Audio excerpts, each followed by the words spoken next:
Look, first of all, I don't have the capacity to really run such a society. And my suggestion for any force that is involved in this conflict, that Gaza, this giant refugee camp, was maintained by the United Nations, by all those who have been exploiting the conflict to keep the tragedy going, should have been dismantled 77 years ago.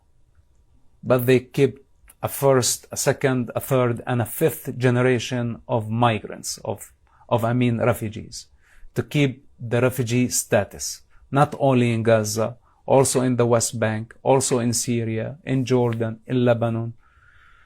These people deserve better. They deserve life. The neighboring countries can't take them.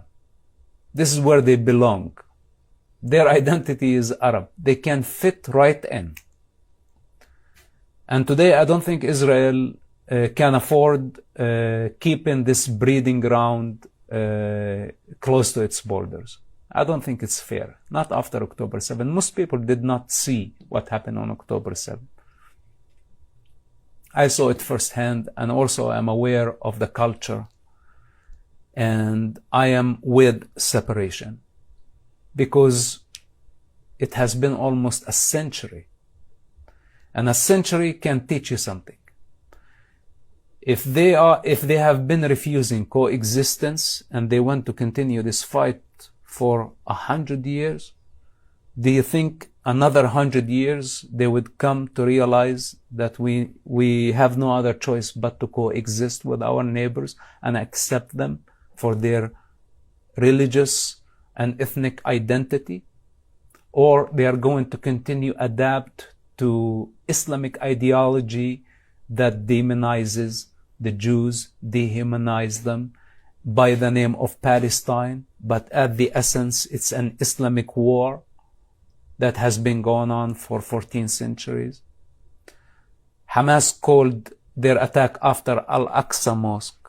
Okay, they said Al-Aqsa flood, even though they control the mosque, and that mosque is built on the top of the Jewish temple.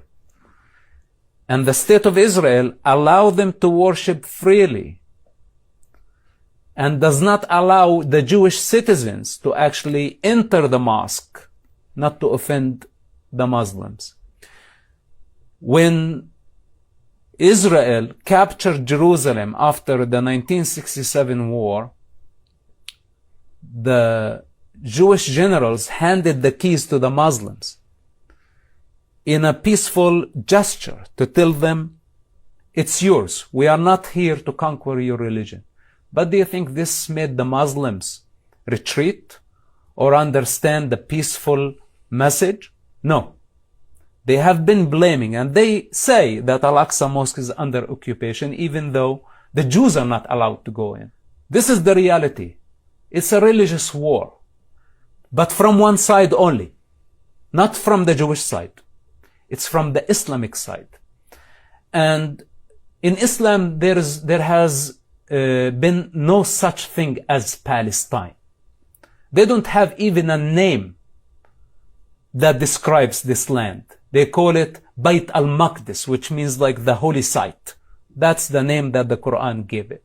They don't have a real definition or a name, Islamic name of the land. Yet, it's a property theft. It's identity theft. Palestine is nothing but a replacement of Israel, and Islam is nothing but a replacement to Judaism.